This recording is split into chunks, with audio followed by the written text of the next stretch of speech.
सुनते रहिए, सुनाते रहिए। सब्सक्राइब करें story in box. Audio book series का ये पहला पार्ट है।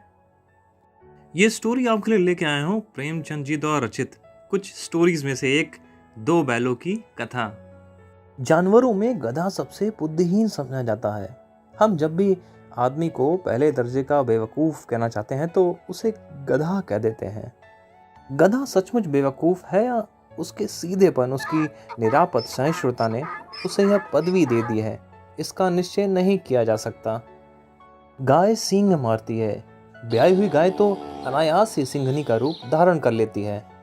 कुत्ता भी बहुत गरीब जानवर है, लेकिन कभी कभी उसे भी क्रोध आ ही जाता है।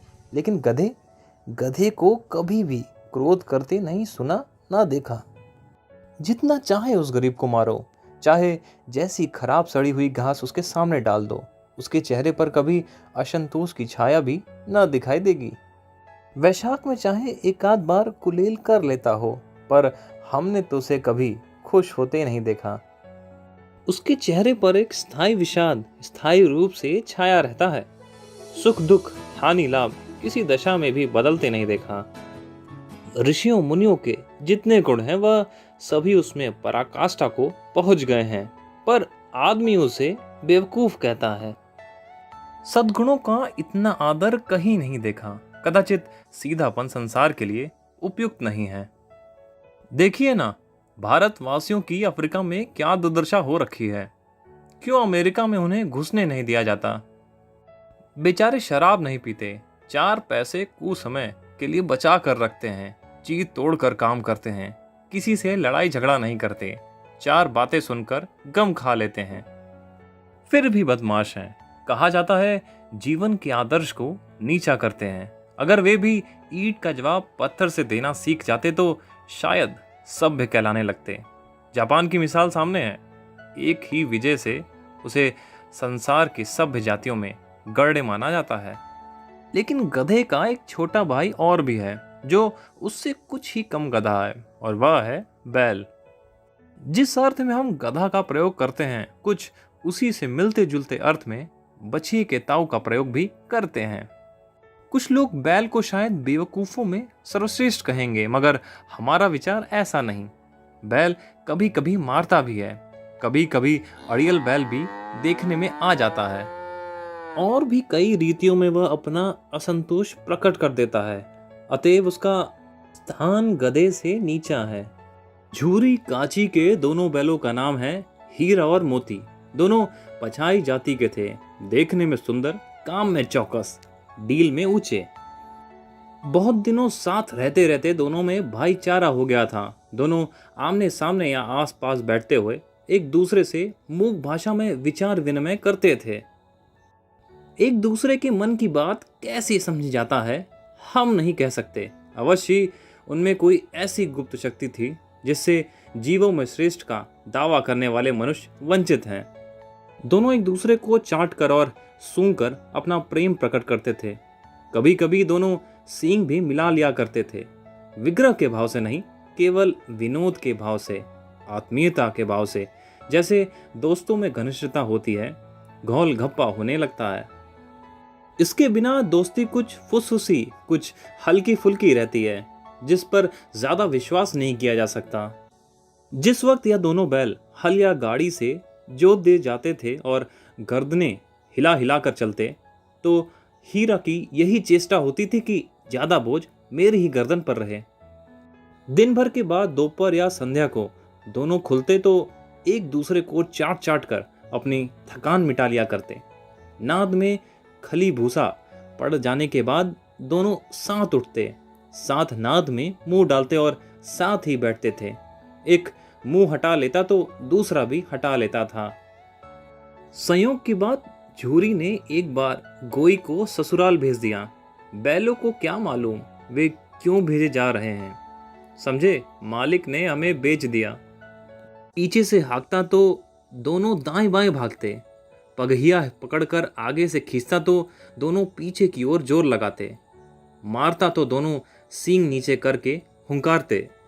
अगर ईश्वर ने इन्हें वाणी दी होती तो झूरी से पूछते, तुम हम गरीब को क्यों निकाल रहे हो? हमने तो तुम्हारी सेवा करने में कोई कसर नहीं उठा रखी। अगर इतनी मेहनत से काम ना चलता था तो और काम लेते। हमें तो तुम्हारी चाकरी में मर जाना कबूल था। हमने दाने चारे की कभी कोई शिकायत नहीं की। तुमने जो कुछ खिलाया वह सिर झुकाकर खा लिया। फिर तुमने हमें इस जालिम के हाथ क्यों भेज दिया? संध्या समय दोनों बैल अपने नए स्थान पर पहुंचे। दिन भर के भूखे थे, लेकिन जब नांद में लगाए गए तो एक ने भी उसमें मुंह न डाला। दिल भारी हो गया था। जिसे उन्होंने अपना घर समझ रखा था वह आज उनसे छूट गया था। यह नया घर, नया गांव, नए आदमी सब उन्हें बेगाने से लगे। दोनों ने अपनी मूक भाषा में सलाह की, एक दूसरे को कनखियों से देखा और लेट गए। जब रात में गांव में सब सोए पड़े थे तो दोनों ने जोर मारकर पगहे तोड़ डाले और घर की तरफ चल पड़े। पगहे बहुत मजबूत थे। अनुमान नहीं हो सकता था कि कोई बैल उन्हें तोड़ सकेगा, पर इन दोनों में इस समय दूसरी शक्ति आ गई थी। एक एक झटके में रस्सियां टूट गईं। झूरी प्रातःकाल उठा तो देखा कि दोनों बैल चरनी पर खड़े हैं। दोनों की गर्दनों से आधा आधा रस्सी लटक रही है। घुटनों तक पांव कीचड़ से भरे हैं और दोनों की आंखों में विद्रोह में स्नेह झलक रहा है। झूरी बैलों को देखकर स्नेह से गदगद हो गया। दौड़कर उन्हें गले लगा लिया। प्रेमालिंगन और चुंबन का यह दृश्य बड़ा ही मनोहर था। घर और गांव के लड़के जमा हो गए और तालियां बजा बजा कर उनका स्वागत करने लगे। गांव के इतिहास में यह घटना अभूतपूर्व न होने पर भी महत्वपूर्ण थी। बाल सभा ने निश्चय किया, दोनों पशु वीरों को अभिनंदन पत्र देना चाहिए। कोई अपने घर से रोटियां लाया, कोई गुड़, कोई चोकर, कोई भूसा। एक बालक ने कहा, ऐसी बैलें किसी के पास ना होंगी। दूसरे ने समर्थन किया, इतनी दूर से अकेले चले आए। तीसरा, बैल नहीं है, यह जन्म के आदमी हैं। इसका प्रतिवाद करने का किसी का साहस ना हुआ। झूरी की पत्नी ने बैलों को द्वार पर देखा तो जल उठी। बोली, कैसे नमक हराम बैल हैं कि एक दिन भी वहां काम न किए भाग खड़े हुए। झूरी अपने बैलों पर आक्षेप ना सुन सका। नमक हराम क्यों? चारा दाना दिया ना होगा तो क्या करते? स्त्री ने रौब के साथ कहा, बस तुम ही तो बैलों को खिलाना जानते हो और सभी तो पानी पिला पिला कर रखते हैं। झूरी ने चिढ़ाया, चारा मिलता तो क्यों भागते? स्त्री चिढ़ी, भागे इसलिए कि वे लोग तुम जैसे बुद्धुओं की तरह बैलों को सहलाते नहीं, खिलाते हैं तो रगड़ कर जोतते भी हैं। या दोनों ठहरे कामचोर भाग निकले। अब देखूं कहां से खली और चोकर मिलता है। सूखी भूसी के सिवा कुछ न दूंगी, खाएं चाहे मरें। वही हुआ। मजूर की कड़ी ताकीद कर दी गई कि बैलों को खाली भूसा दिया जाए। बैलों ने नाद में मुंह डाला तो फीका फीका, न कोई चिकनाहट न कोई रस।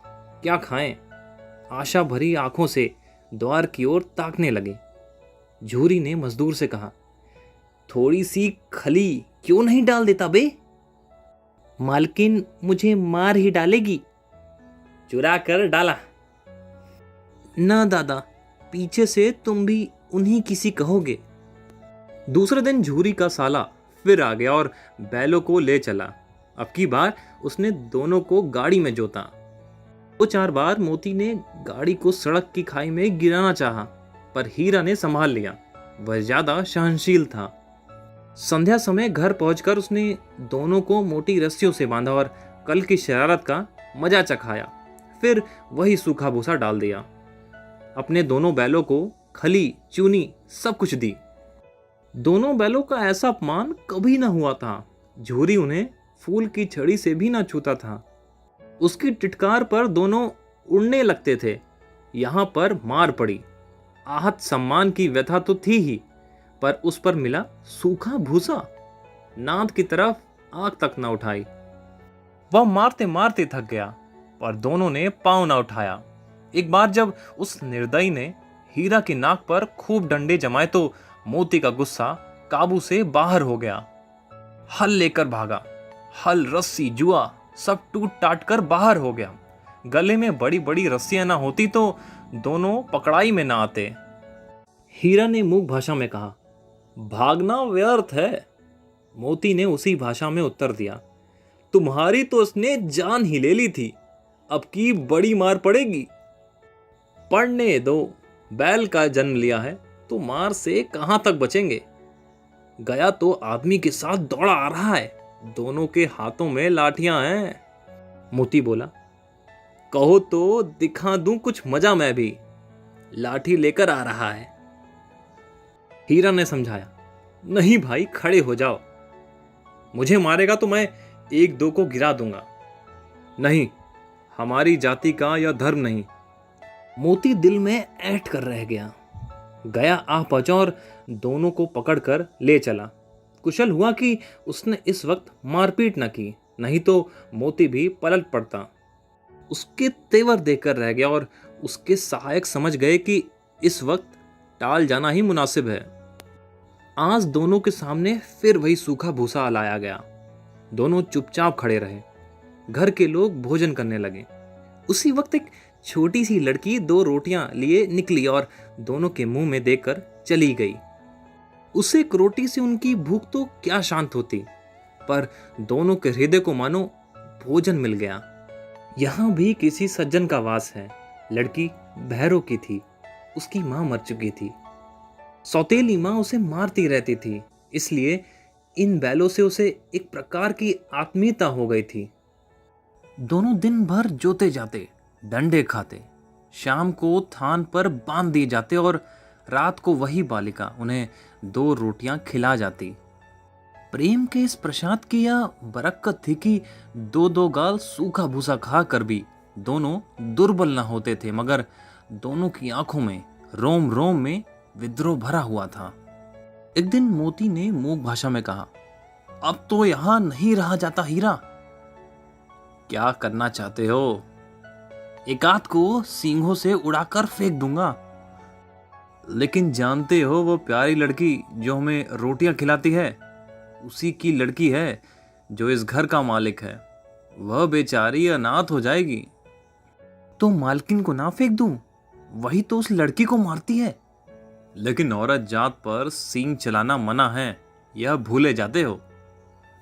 तुम तो किसी तरह निकलने नहीं दोगे, तो आओ आज तुड़ा कर भाग चलें। हाँ, यह मैं स्वीकार करता हूं, लेकिन इतनी मोटी रस्सी टूटेगी कैसे? इसका उपाय है। पहले रस्सी को थोड़ा थोड़ा चबा लो, फिर एक एक झटके में टूट जाती है। सहसा घर का दरवाजा खुला और वह लड़की निकली। दोनों सिर झुकाकर उसका हाथ चाटने लगे।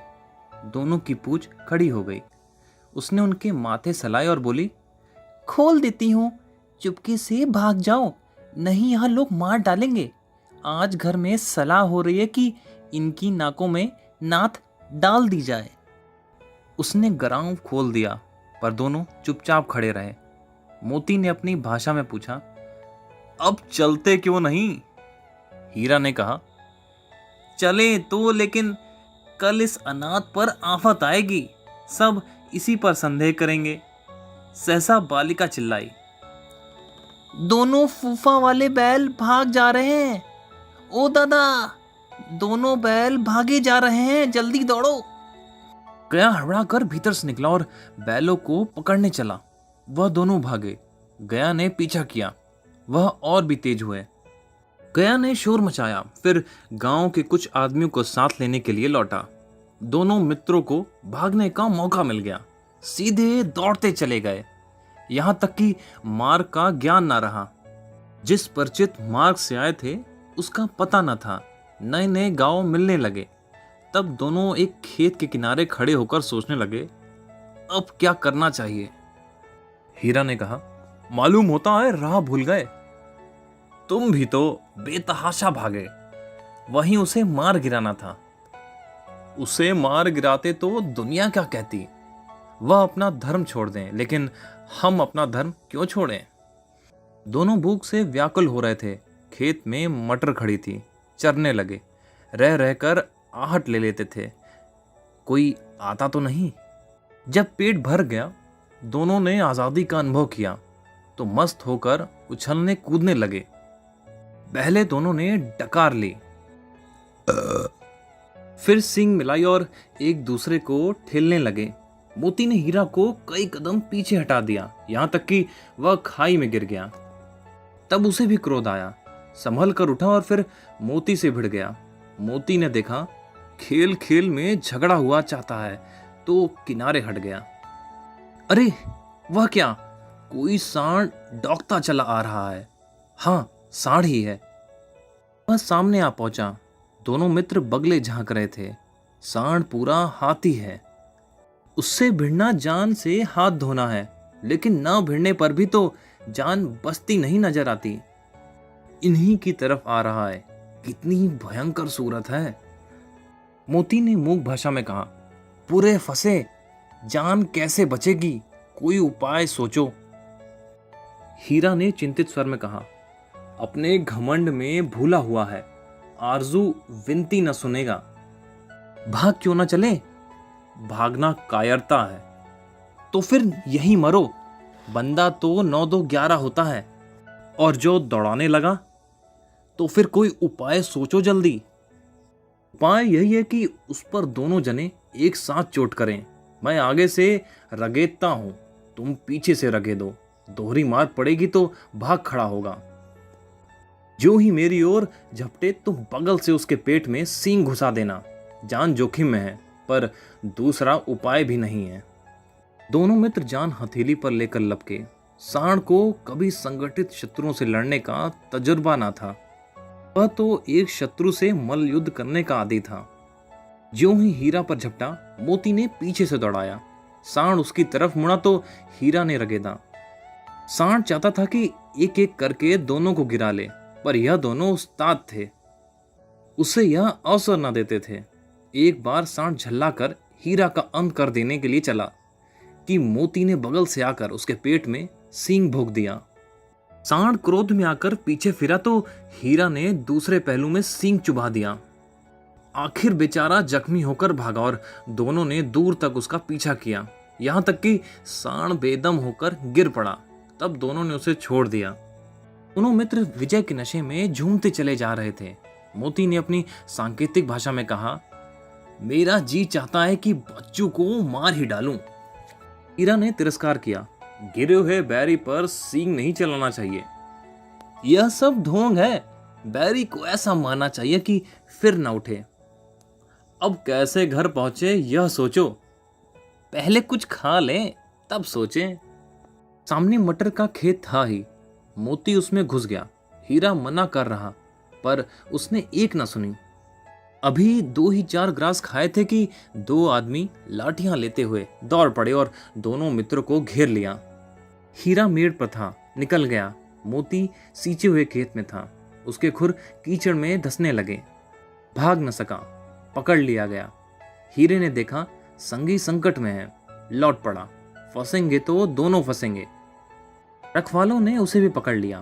प्रातःकाल दोनों मित्र कांजी हाउस में बंद कर दिए गए। दोनों मित्रों को पहली बार जीवन में ऐसा सबका पड़ा था कि सारा दिन बीत गया और खाने को एक तिनका भी ना मिला। समझ में नहीं आता था यह कैसे स्वामी है। इससे अच्छा तो गया था। वहां कई भैंसी थी, कई बकरियां थी, कई घोड़े, कई गधे, पर किसी के सामने चारा न था। सब जमीन पर मुर्दे की तरह पड़े थे। कई तो इतने कमजोर हो गए थे कि खड़े भी ना हो सकते थे। सारा दिन मित्र फाटक की ओर टकटकी लगाए ताकते थे, पर कोई चारा लेकर आता ना दिखाई दिया। तब दोनों ने दीवार की नमकीन मिट्टी चाटनी शुरू की, पर इससे क्या तृप्ति होती। रात को भी कुछ भोजन ना मिला तो हीरे के दिल में विद्रोह की ज्वाला धक उठी। मोती से बोला, अब तो नहीं रहा जाता मोती। मोती ने सिर लटकाते हुए जवाब दिया, मुझे तो मालूम होता है प्राण निकल रहे हैं। इतनी जल्दी हिम्मत ना हारो भाई, यहां से भागने का कोई उपाय निकालना चाहिए। आओ दीवार तोड़ डालें, मुझसे तो अब कुछ ना होगा। बस इसी बूते पर अकड़ते थे, सारी अकड़ निकल गई। बाड़े की दीवार कच्ची थी, हीरा मजबूत तो था ही। अपने नुकीले सींग दीवार में गड़ा दिया और जोर मारा तो मिट्टी का एक चप्पड़ निकल आया। फिर तो उसका साहस बढ़ा। उसने दौड़ दौड़ कर दीवार पर चोटें की और हर चोट में थोड़ी थोड़ी मिट्टी गिराने लगा। उसी समय कांजी हाउस का चौकीदार लालटेन लेकर जानवरों की हाजिरी लेने आ निकला। हीरा का यह उजड्डपन देखकर उसने उसे कई डंडे रसीद दिए और मोटी सी रस्सी में बांध दिया। मोती ने पड़े पड़े कहा, आखिर मार खाई, क्या मिला? अपने बूते भर जोर तो मार लिया। ऐसा जोर मारना किस काम का ही, और बंधन में पड़ गए। जोर तो मारता ही जाऊंगा, चाहे कितनी बंधन पड़ते जाएं। जान से हाथ धोना पड़ेगा, कुछ परवाह नहीं, यूं तो भी मरना ही है। सोचो, दीवार खुद जाती तो कितने जाने बच जाती। इतने भाई यहां बंद हैं, किसी की देह में जान नहीं है। 2-4 दिन और यही हाल रहा तो सब मर जाएंगे। हाँ, यह बात तो है। अच्छा तो लो, फिर मैं भी जोर लगाता हूं। मोती ने भी दीवार पर उसी जगह सींग मारा। थोड़ी सी मिट्टी गिरी और हिम्मत बढ़ी। फिर तो वह दीवार से सींग लगाकर इस तरह जोर लगाने लगा मानो किसी द्वंद्वी से लड़ रहा है। आखिर कोई 2 घंटे की जोर आजमाइश के बाद दीवार ऊपर से लगभग 1 हाथ गिर गई। उसने दूनी शक्ति से धक्का मारा तो आधी दीवार गिर पड़ी। दीवार का गिरना था कि अधमरे से पड़े हुए जानवर भी चेत उठे। तीनों घोड़ियां सरपट भाग निकली, फिर बकरियां निकली। इसके बाद भैंसे भी खिसक गए, पर गधे अभी भी ज्यों के त्यों खड़े थे। हीरा ने पूछा, तुम क्यों नहीं भाग जाते? एक गधे ने कहा, जो कहीं फिर पकड़ लिए जाए तो क्या हर्ज है, अभी तो भागने का अवसर है। हमें तो डर लगता है, हम यहीं पड़े रहेंगे। आधी रात से ऊपर हो चुका था। दोनों गधे अभी तक खड़े सोच रहे थे कि भागे या ना भागे, और मोती अपने मित्र की रस्सी तोड़ने में लगा हुआ था।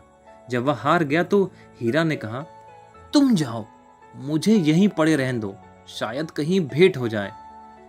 मोती ने आंखों में आंसू लाकर कहा, तुम मुझे इतनी स्वार्थी समझते हो हीरा? हम और तुम इतने दिनों एक साथ रहे, आज तुम विपत्ति में पड़ गए तो मैं तुम्हें छोड़कर अलग ही जाऊं? हीरा ने कहा, बहुत मार पड़ेगी, लोग समझ जाएंगे या तुम्हारी शरारत है। मोती गर्व से बोला, जिस अपराध के लिए तुम्हें गले में बंधन पड़ा, उसके लिए अगर मुझे मार भी पड़े तो क्या चिंता। इतना तो हो ही गया है कि 9-10 प्राणियों की जान बच गई, यह सब तो आशीर्वाद देंगे। कहते हुए मोती ने दोनों गधों को सींग से मार मार कर बाड़े से बाहर निकाला। तब अपने बंधु के पास आकर बैठ गया। और होते ही मुंशी और चौकीदार और अन्य कर्मचारियों में कैसी खलबली मची, इसके लिखने में जरूरत नहीं। बस इतना ही काफी था कि मोती की खूब मरम्मत हुई और उसे भी मोटी रस्सी से बांध दिया गया। 1 सप्ताह तक दोनों मित्र वहां बंधे पड़े रहे। किसी ने चारे का एक तृण भी ना डाला। हाँ, एक बार पानी दिखा दिया जाता था, यही उनका आधार था। वो इतने दुर्बल हो गए थे कि उठा तक ना जाता था। ठठरियां निकल आई थीं। एक दिन बाड़े के सामने डुग्गी बजने लगी और दोपहर होते होते वहां 50-60 आदमी जमा हो गए। तब दोनों मित्र निकाले गए और उनकी देखभाल होने लगी। लोग आ आकर उनकी सूरत देखते और मन फीका करके चले जाते। ऐसे मृतक बैलों को कौन खरीदता होगा। सहसा एक दढ़ियाल आदमी, जिसकी आंखें लाल थीं और मुद्रा अत्यंत कठोर, आया और दोनों मित्रों के कूल्हे में उंगली गोदकर मुंशी जी से बात करने लगा। उसका चेहरा देखकर अंतर्ज्ञान से दोनों मित्र के दिल कांप उठे। वह कौन है, उन्हें क्यों टटोल रहा है, इस विषय में उन्हें कोई संदेह न हुआ। दोनों ने एक दूसरे को भीत नेत्रों से देखा और सिर झुका लिया। हीरा ने कहा, गया के घर से नाहक भागे, अब जान न बचेगी। मोती ने अश्रद्धा भाव से उत्तर दिया, कहते हैं भगवान सबके ऊपर दया करते हैं, इन्हें हमारे ऊपर दया क्यों नहीं आती। भगवान के लिए हमारा मरना जीना दोनों बराबर है। चलो अच्छा ही है, कुछ दिन उसके पास तो रहेंगे, एक बार भगवान ने उस लड़की के रूप में हमें बचाया था, अब कौन बचाएगा? यह आदमी छुरी चलाएगा, देख लेना।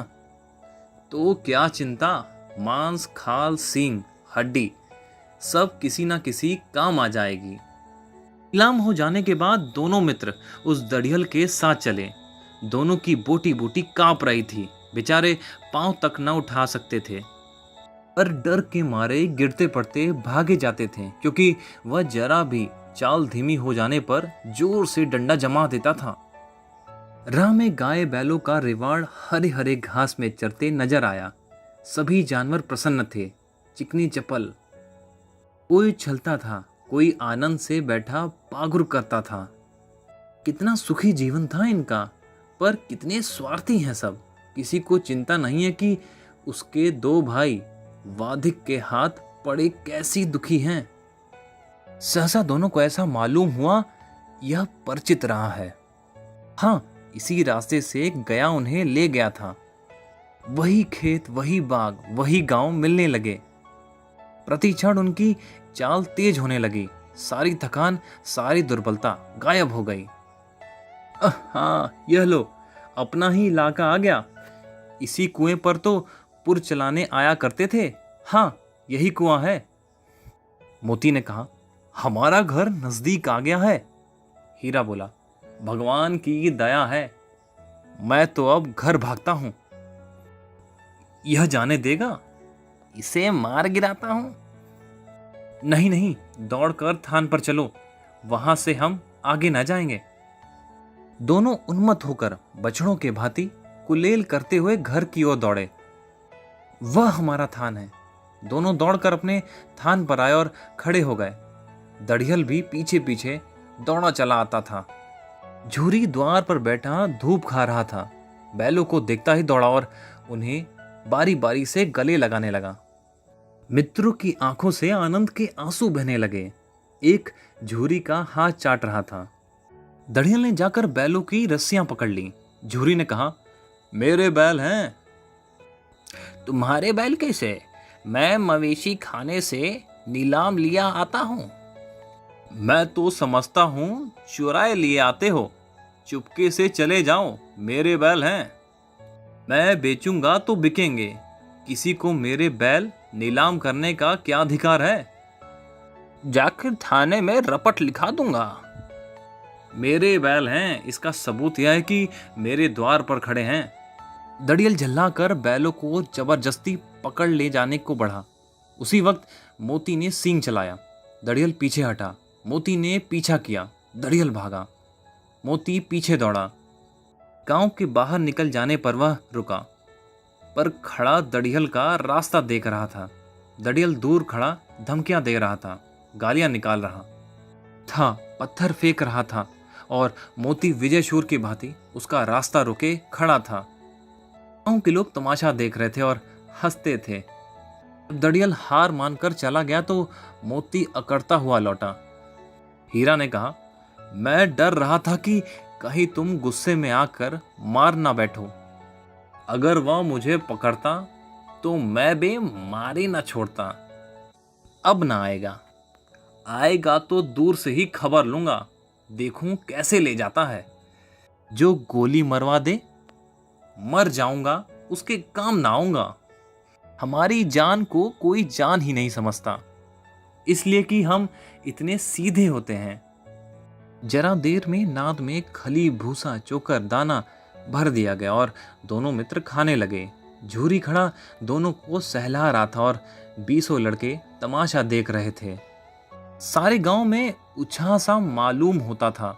उसी समय मलकिन ने आकर दोनों के माथे चूम लिए।